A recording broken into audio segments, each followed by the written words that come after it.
nhớ cho ý chỗ này gì cái đến cha cho sai tàn cho số tổ hữu tí gì à cú tâm đến thế rồi là cú chỉ là nhớ cho họ YouTube cú số YouTube nó là mình thấy chỗ này thì sẽ được phân dư cho lo cho thì cho nên giờ đã lo số tổ nên cho là tại học với tổ chuột nó nó thì cú chắc cắt lo trong tận nó sử dụng nè sẽ được tiếp bò đó nó cho mình nhận chưa và nhớ cho bể nó nữa nó do tung ra thì giả là mỗi tôi thì ta tỏ mua hai lửa chỉ tao lo nó tệ pe tôi muốn cho xử lý là pe tụi mình nhua đại bó cười à ý cho nó tới ta tỏ là ua rau mò tới lên là mấy lúc sum mong là pe ta tỏ là mua cho mình về làm thành thì hãy tụi mình nhỏ cay thế nhớ to để ta tỏ là mình thành có tỏ ba ít pe dụ nó nữa đó nó giấy tụi nhiều tu nên tôi bỏ của chúng nhiều tu đó đó là giấy tụi nhiều chỗ cũng là đồ của mua nó có cha nhớ cho mấy già để nhớ cho để nó có tung đá chia đó lên thiên tài cử bé tụi mình nhồi à để từ có bảo bảo mì chân sa thế nồi à tại nó để cô giờ ít đồ mì tô ở nơi bỏ giấy thì nhiều tung chuột thế người gì là cô ta cho người chè người này là tết tao một lúc này chia đây là chỉ tôi chuột là tết mình nhiều là thế sử dụng nơi bỏ nhớ cho học cố trong YouTube giờ và nhớ là để cô mua cho người gì nhớ là nhớ cho tí tết cho mấy cả cô papa là cho mình nhiều và có chế thế xử lý là bé tụi nó cô ba là vô tên mình trong quần này ta tập bao nhiêu trận nó thế tên mình tụ nó là nó thôi lúc nó là cô rồi sẽ cần cầu và tao tuân tao và bé tụi mình nhỏ lúc ba lúc trẻ cô tuân trận nó là cô tuân cho là của hai lử đại bao cừ vì thế là cho mình nhỏ sẽ để chúng mình hiện tại là thế chủ chính giờ là cô nhớ đọc hơn đó là để chính giờ là cô tôi ba ít bia đấy bia vì là mình tôi mình nhỏ thế để chủ là cho mình nhỏ thế là mà một quan xứ nữa tại khi cô tôi thế là mình tại bất cứ con gió lên rồi ý sẽ nói tại bé sau đó tới lọt chỉ ba lọt trẻ để sau đó tới lọt ở rau ở món nó nè là nó do ít tôi cứ ở phụ ra nè nhớ cho mình kiến giờ tại là nó chia cho nên nó liền giờ thế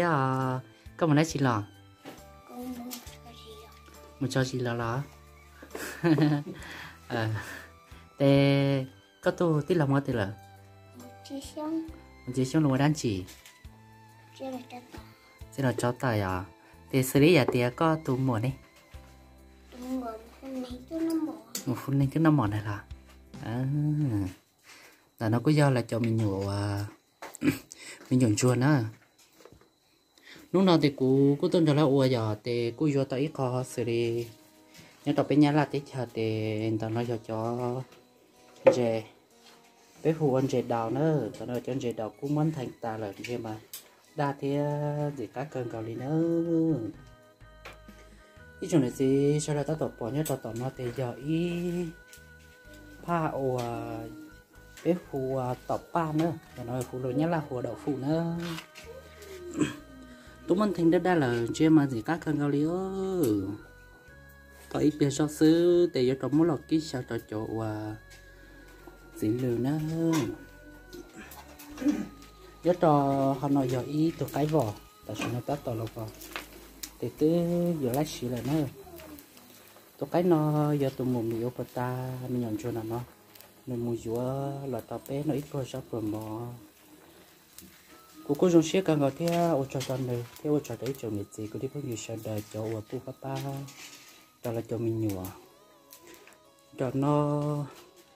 có như một sáng đó nó nữa đó nó thì giờ là tết chờ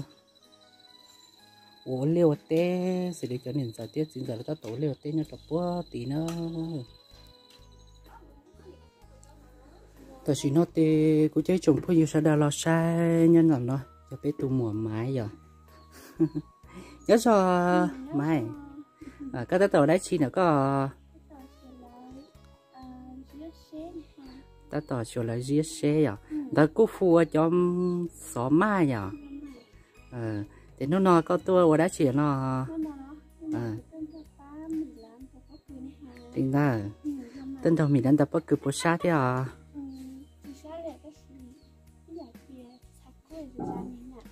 em thì bảo để cha cô ấy giờ muốn nhóc bún đó là thế em lo nó mà nhớ là có cha nó cô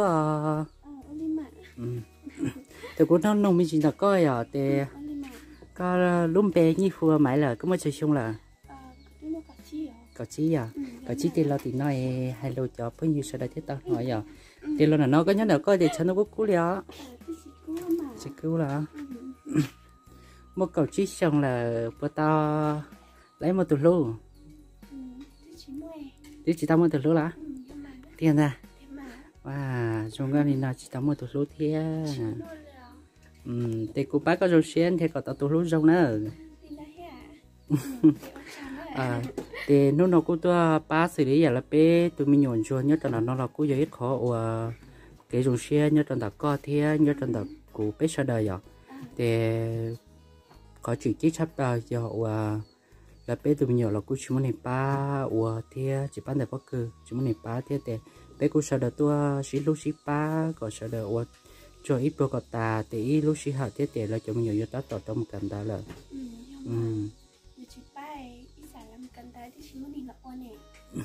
do cơ mà thì của bác thì có chip đá này chứ ít chuyện nào tới ít số mỏng rồi tự nhiên chip đá là thì là nhớ to ít bia cậu phanh trong thế thì tao nó mở à trái như chỉ trong kia tại cái nó là thì số xe tao nó có giọt ít tụi mà máy ôi giọt của tụi mùa thế nữa mấy tả nó nào ở sát thế à chỉ cho sát thế à cái gì cũng sai có cho rồi cho rồi thế là sát thế quá bây giờ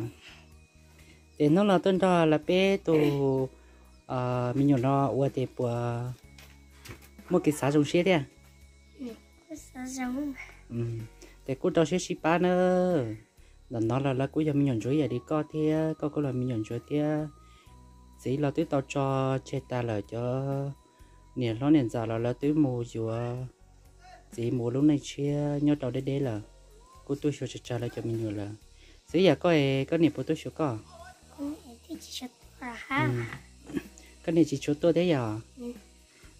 liền là thì cái lên thì có tí là một lát chỉ là mới giờ có từ liền là thì nhìn nó cho cái lên sẽ à tụi mình nó mang gì lúc cả đi nữa có giấy tụ cô trò của mình toàn tàu cho khách cha nữa cô giấy tụ cô trò bé xí lô xí ba một bát trò bé cho mong nhớ trò bé to xí nó và cho nên chỉ nhớ là nhớ trò tiểu là cô bác là cho cô chú nhật thu nhớ trò ngọc tiền chế nuôi thế nữa cô lo như rong xí tàn thò ít chục nhiệt gì cái đấy bao nhiêu sao đờ sao có một cái bát thì cái lúa tròn đần nè trò bé số tụ có sao đờ một lúc này rong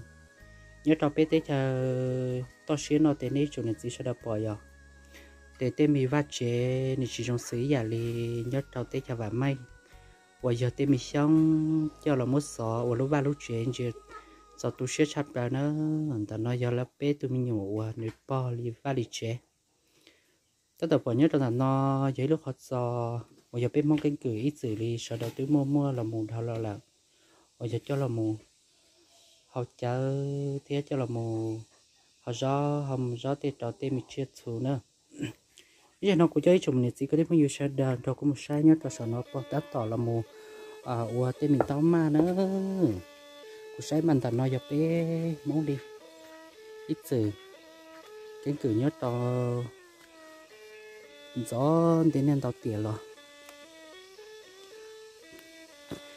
nhớ rồi bỏ nhớ rồi cái tao tàu đó chỉ ở xe rồi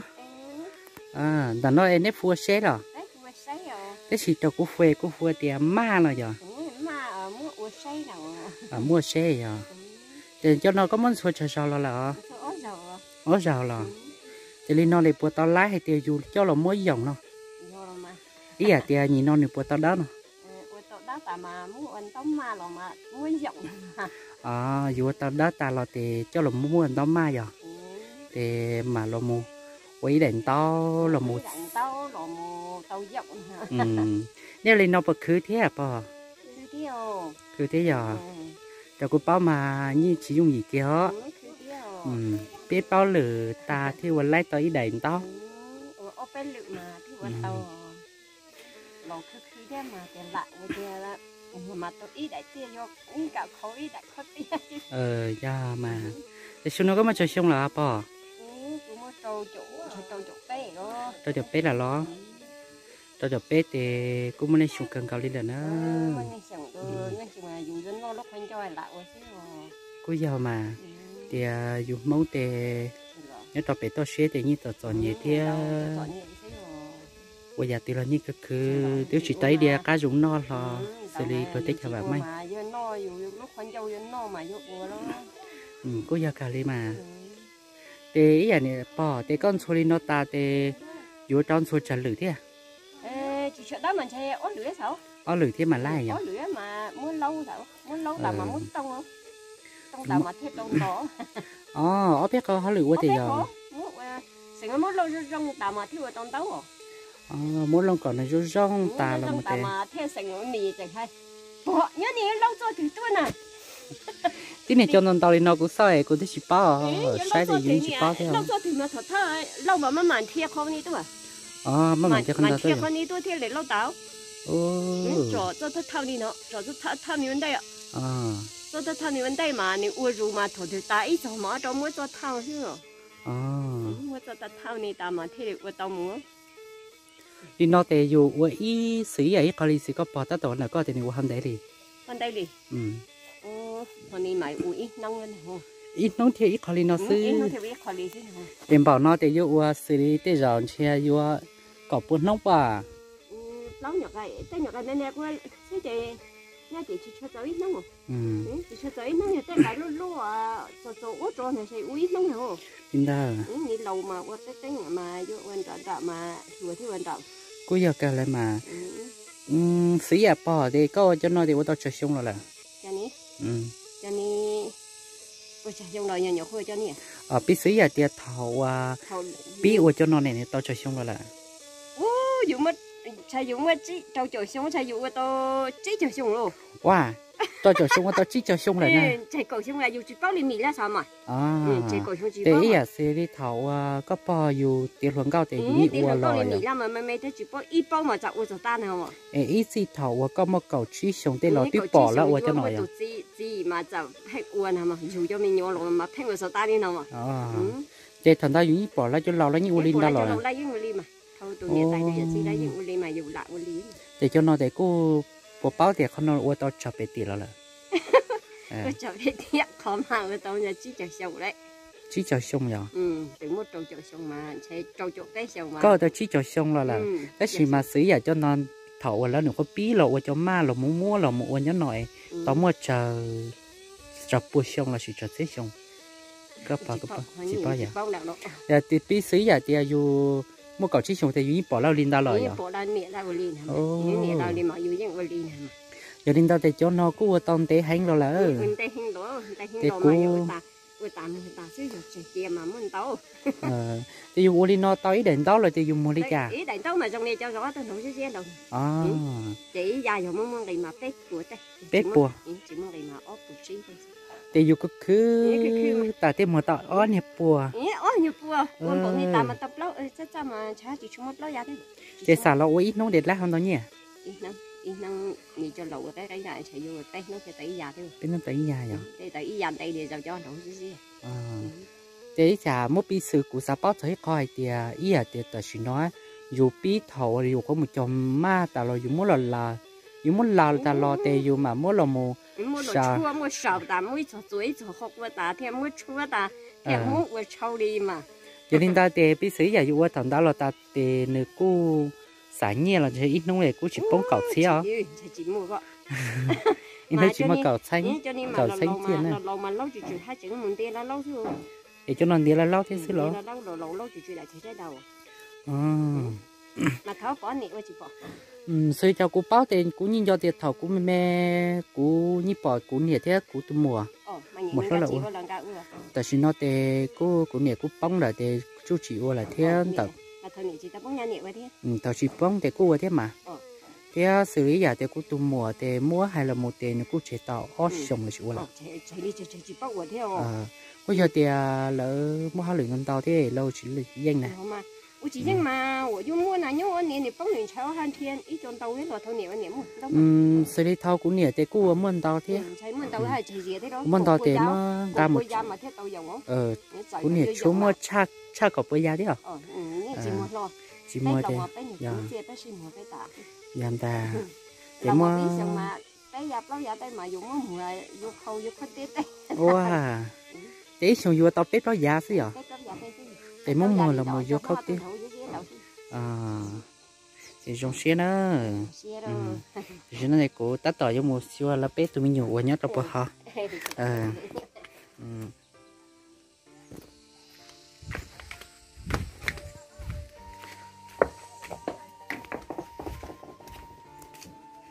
Bây giờ nó thì tắt tỏi là mua gió mua mỏ rồi nữa thì bé giờ nó gió nó mỏ thứ hai cho tỏi ba hoặc là ta củ hai nữa là nó do tỏi ba sẽ chỉ là giờ mình chỉ cá cần gấu đa thú thế nữa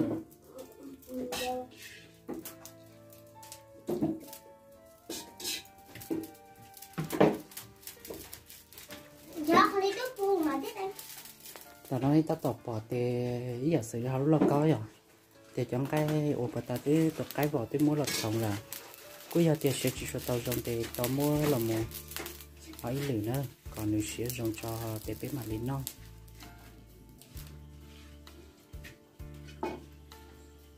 ta tao là cái con chua là nó tiết thì tới giờ cái là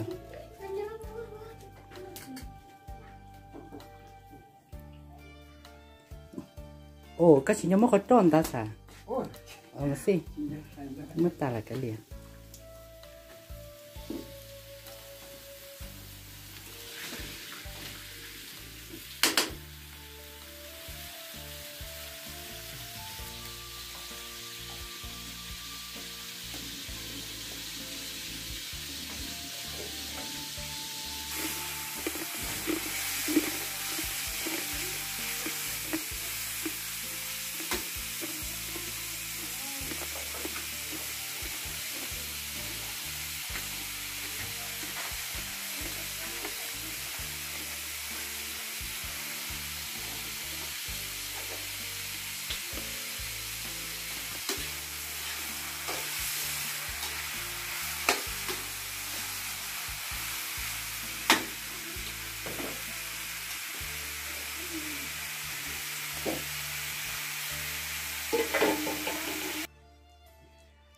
giờ nó đó tụi mà máy thì tôi check ba là giờ tí giờ nó cũng là nó ít khó thao vấn đề à check ba là giờ tụi mà ấy tin là nó thế mà chỉ có tin mà sẵn đó là sư check ba thì có cũng là nó món đây món tiếng lái là thế thế to là nó thao vấn đề cho giờ tí giờ nó thì cô lì lì xí hà là thế giờ tụi mà sẽ đi xuống mông đó là tôi ta lì xí hà và bây giờ nó sửa lại để tụi mình nó cũng sẽ bé lại thế, cũng là tại cái tôi như chỉ tao nó mở thế nè, để bây giờ như trái là thế ta chỉ tao ít biết cho nên giờ là tôi để bé mà ok là nó mở,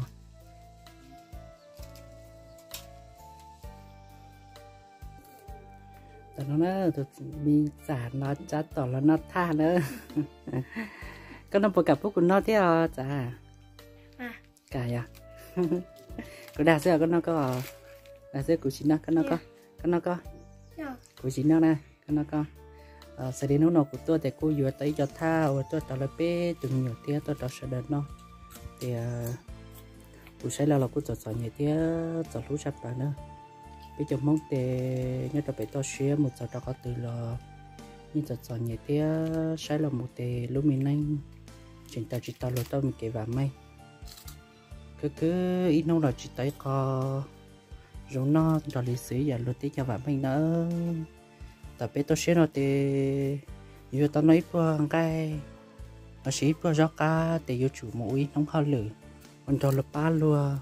của liều té là xí cho lần tại bốc cứ giờ lúc chơi lần tại bốc cứ qua lử ít nóng kia thì tao lo nó ít khó buông cay giờ hai tia bé bố bé họ lử xứ tiền như chỉ to mới ít tiền như tao nông cái gì nữa ý giờ nó tệ to tụi một mì thế nhìn giờ là tua nữa tại bây giờ nó mở nó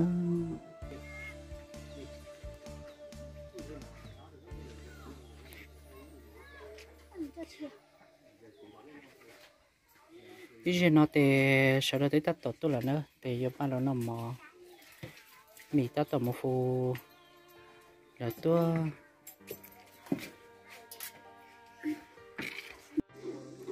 ý giờ nó tệ là chúng nhiều tắt tổ cho cá lo là là bây giờ là nó mở nữa nhớ cho no nhớ cho mì tiền nó có tập bốc cứ bữa tao ta chỉ mua giờ thì sử dụng này bé tổ sẽ để cô ôi từ để mua mẹ của sử dụng để cô cái ý giờ thì này bé tổ cho mua chơi thế này bé thế à thì nó bé sau đó tuần hoàn tại thế chính là tuần hoàn tại thế tức ta là nó thì chuyện nó thì tôi ăn ba lần nó mở là có mấy chơi xong là nè mì cọp bé xong giờ thì con xong xe thì nó trong nhỏ cho tao xíu nữa là nó giờ tôi cứ nụ vào bờ ta nữa tưới do mùa quá lười là xứ tí giờ nó tưới lon nó là thì nhớ cho cứ có bé huy trà hoa chai giờ thì có mấy chơi xong là có ít xong giờ mà cái xong ta nó giờ cho mình nhận chùa và của tết thái lần đầu sau nhớ đầu của chúng YouTube là bây giờ nó tệ sau đó tỏi cho nó mỏ nữa thì nó nếu ít nó bẩn lì thế à chỉ lì thế giờ cái gì tao có bao mà lì theo tao xíu rồi nữa thế theo tao mò tao cho nó vì thế dù chỉ mua chỉ là tụi này tôi muốn nó này chia thế để cho dù thế tao xíu thế tao lấy nó nữa thế tụi cứ nói chủ tao xíu nó nữa sống một xin ăn tao nữa đó là tôi mua cái xong là để dù chỉ sống một xin tao tao xíu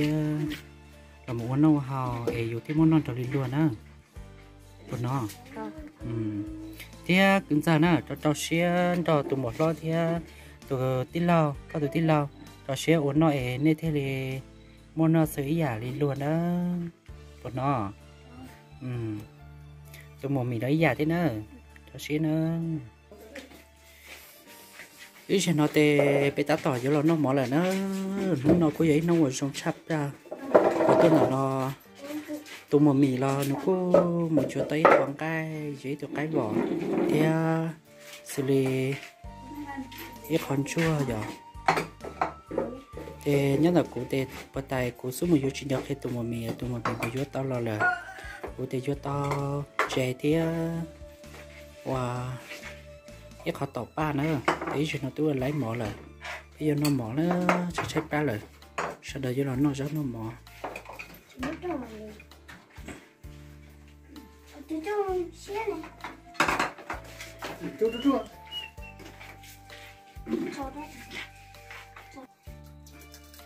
bây giờ nó để sau đó tao nó rất nó mỏ là nó cũng nên để xử lý áo xuống mỏng thôi là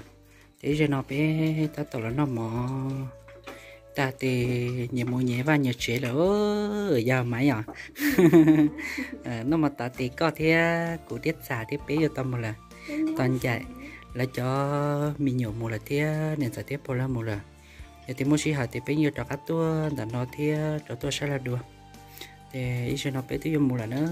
thì nó một ta bé một bây giờ có ai tao tôi nhấp búa này nhở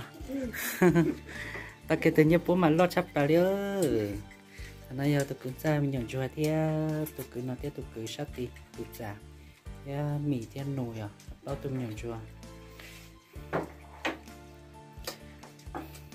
có bữa cho này nó liền giản nó thế cứ tiền cho bên nó món nữa hay là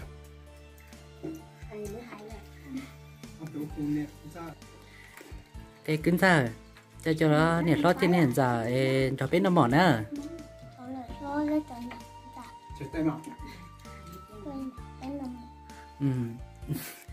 cô giờ ít tụi mình tu cô cho sinh thế nữa thế cứ già nhớ cho thế cho nhiệt lót trên nền giờ cho nên cho biết nó mỏ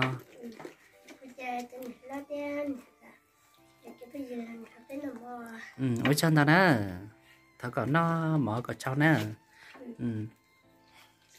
đó nó tê đó nó cho tôi một máy nữa nhớ cho chứ chạy ba tí cho nó là tao nó mở lại có chút xía thế à tê chơi chỗ này nó nền dài thế chỗ có gì sẽ nó mở giờ chỗ này nó nền dài thế đi lao thế chỗ cứ thì chỗ này là nền lo lên cái nó mở nữa ôi chân đó nè thì nhớ cho mì thì chỉ cho nó tôi sẽ bài thì tao nó mua của tao nó mua lì cali nữa thì cho nhiệt lót nhiệt sao nó cho bên nó mua sao được thế nữa cho nhiệt lót nhiệt sao cho tôi là cái cho nhiệt là nhiệt lùa trong cư làm cho cái nó mua lý chân đó nè ý giờ nó thì cụ ta tao giờ nó số nó mua là thế tí phía bên dùng mua là nhớ sử dụng nhiệt gì cái điện sao được đó bên nó mỏ nó lần thọ bên dùng cái gì sao nó mỏ nhớ rằng nó tại sao nó thì sao đó nó mỏ ta là cụ tính thọ cho nên chủ nhiệt gì cho cái điện trà cho cứ cho lo cho do tao nói cho là sau nó là sứ mà chuyên gì đi chụp cái gì nhiệt gì cái điện trà cho lời ra video được nữa bye bye cho nên số tụ bye bye mình nữa bye bye nên số tụ nữa chuyên gì này là lời ra đó cho nên là sức mình đại cho cụ tính thọ chuyên nữa